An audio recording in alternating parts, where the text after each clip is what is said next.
I am going to marry 3 husbands and no one will stop me. I am too beautiful for only one man. I'm going to marry 3 of them, and no one is going to stop me, Amara shouted as she stood up from the couch and stormed out of the living room. The room went silent. Her parents sat frozen. Her friends stared in disbelief. Even elders from the village, people who had come all the way to beg her, were speechless. No one imagined she would still refuse to change her mind. Amara was a very beautiful young woman. Not just beautiful, exceptionally beautiful. Nice curves, big round eyes, perfect skin, perfect shape. Everything about her stood out. She had loving parents, money, friends, freedom. She was the only child, pampered, spoiled. Whatever Amara wanted, she got. Life was good. So good that no one understood what she could possibly want more. But then, she got a boyfriend, and the problem began. The boyfriend was perfect, tall, well-built, handsome. Every woman's dream. At first, Amara was happy, but slowly, something changed. Each time she looked in the mirror, she admired herself a little too much. She would smile and whisper to herself, "Am I not too beautiful for just one man? I want all men to admire me. Being with only one man takes it all away." Those thoughts scared her, so she brushed them aside, pretended they didn't exist. Until one day, everything changed. That Sunday morning, Amara stayed home as usual. She prayed, took her bath, carefully applied her creams, checked her face, her body. Everything had to be perfect. She lay on her bed and started scrolling through TikTok. Amara had stopped going to church at 19. She noticed church wasn't the same anymore. People came to gossip, to look for boyfriends, to stare. Some even came just to charge their phones. And whenever Amara attended, eyes followed her everywhere. Men stared in admiration, women stared in jealousy. Some people came to church because of her. She loved attention, but not like that. So she stayed home to pray instead. As she scrolled, one video stopped her cold. An interviewer asked an old grandmother, "What is your biggest regret in life?" The grandmother replied calmly, "My biggest regret? I regret not marrying 3 men at the same time. I wasted my beauty on one man." Amara froze. Her heart skipped. Her eyes widened. "That's exactly how I feel," she whispered. All this time, she thought it was a bad thought, a sinful thought. But here was someone else saying it out loud. A grandmother. Motivation from the least expected place. She dropped her phone and stared at the ceiling. I think that's actually a good idea." Then fear hit her. "No, what will people say?" She shook her head, forcing the thought away. She slept it off, or at least she tried to. The next day at work, the thought refused to leave her mind. By evening, her decision was made. But first, Amara sat across from her best friend, Lula. The cafe was noisy, but their table felt quiet. "Amara, you don't look okay." "I'm more than okay," Amara said. "I'm just tired." "Tired of what? You have everything. Good job, fine boyfriend, money, peace. That's the problem. I'm wasting myself." "Wasting yourself?"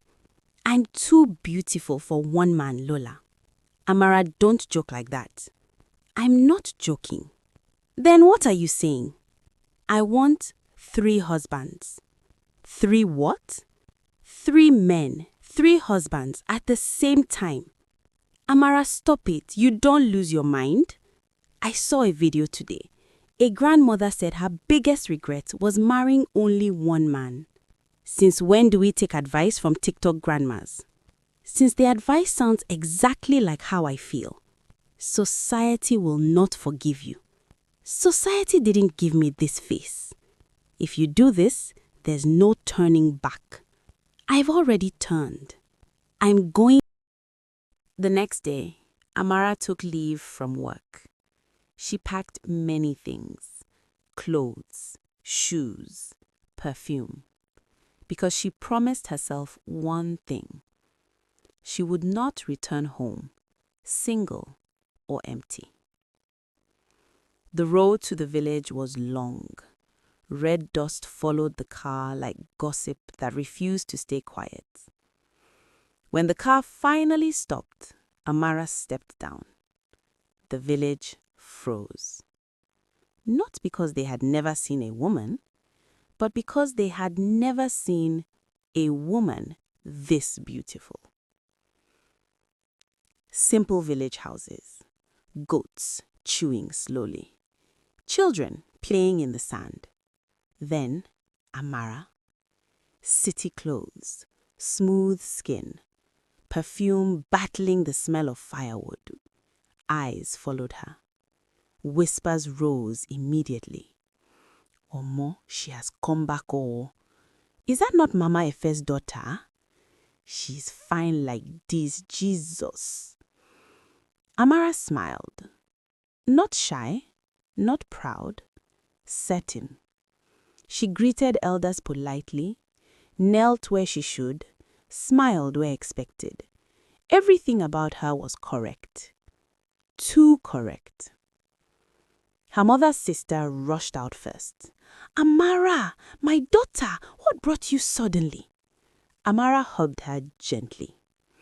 I came home, she said, to check on you people.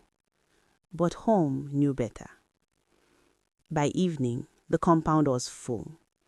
Elders arrived with walking sticks and serious faces. Women sat in circles, pretending not to stare. Young men passed the gate too many times. Her uncle sat opposite her, his face tight with concern. You did not come for greeting, he said. You came for something. Amara nodded. I came to choose. Silence. Choose what? Her mother asked. Amara lifted her head. Husbands. The compound exploded.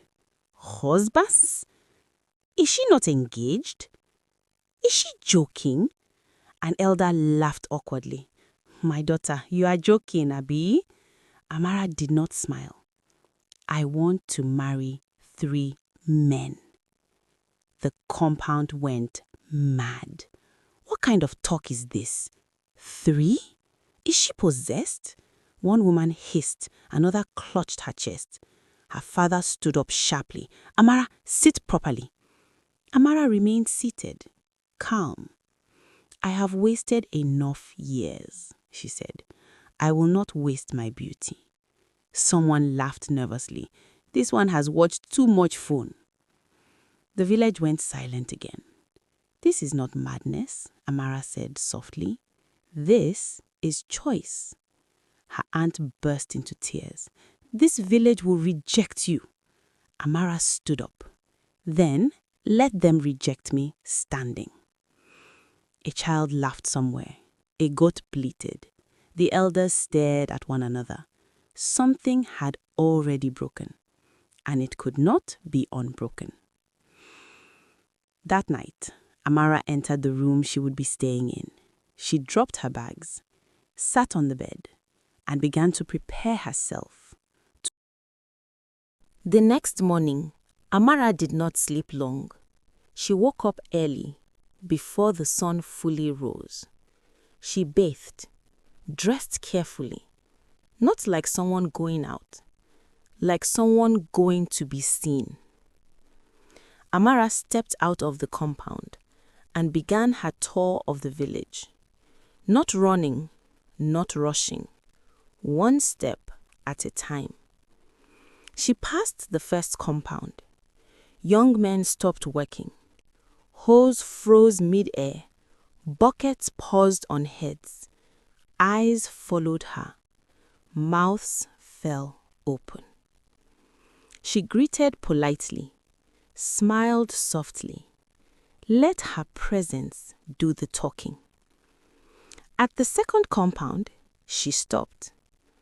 A young man sat under a mango tree. Strong arms, dusty feet, shy eyes. He looked up and forgot how to breathe. Amara spoke first. "Good morning." The young man stood up quickly. Good morning," he stammered.